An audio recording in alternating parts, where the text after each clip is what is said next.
சாக்ஸோ bank வந்துட்டு next year தங்கம் வந்து சர்வதேச சந்தையில பவுன்ஸ் வந்து $6000 தொடும் அப்படின்னு சொல்லியிருக்காங்க சார். அதை பத்தி உங்களோட ஒப்பீனியன் சார்?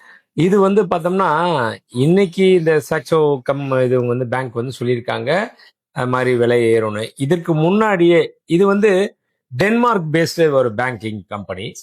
நியூயார்க் யூஎஸ் உடைய நியூயார்க் பேஸ்டு பார்த்தீங்கன்னா ஜேபி மார்கன் அப்படின்ற வங்கியும் அதே மாதிரி கோல்ட்மேன் சாக்ஸ்ன்ற வங்கியும் ஏற்கனவே சொல்லிட்டாங்க ஒரு $5500 வரும், $6000 வரும் அப்படின்னு சொல்லி ப்ரெடிக்ஷன் சொல்லியிருக்காங்க. இவங்கெல்லாம் வந்து எதனால அப்படி சொல்லியிருக்காங்க அப்படின்னு சொல்லி பார்த்தோன்னா உலக நாடுகளுடைய கடன் சுமை, உலக நாடுகளுடைய பொருளாதார ஸ்திரத்தன்மை, இந்த மாதிரி நிறைய விஷயங்களை பார்த்துட்டு இதெல்லாம் கணிச்சுதான் தங்கத்தினுடைய விலை இன்னும் உயர்றதுக்கு உண்டான வாய்ப்புகள் இருக்கு அப்படின்றத சொல்லியிருக்காங்க. அந்த கருத்துப்படி பார்த்தீங்கன்னா இன்னைக்கு இருக்கிற ஒரு அவுன்ஸ் தங்கம் அதை விட $6000 அப்படின்ற அளவு கூட வர்றதுக்கு வாய்ப்பு அதிகமாகவே இருக்கு.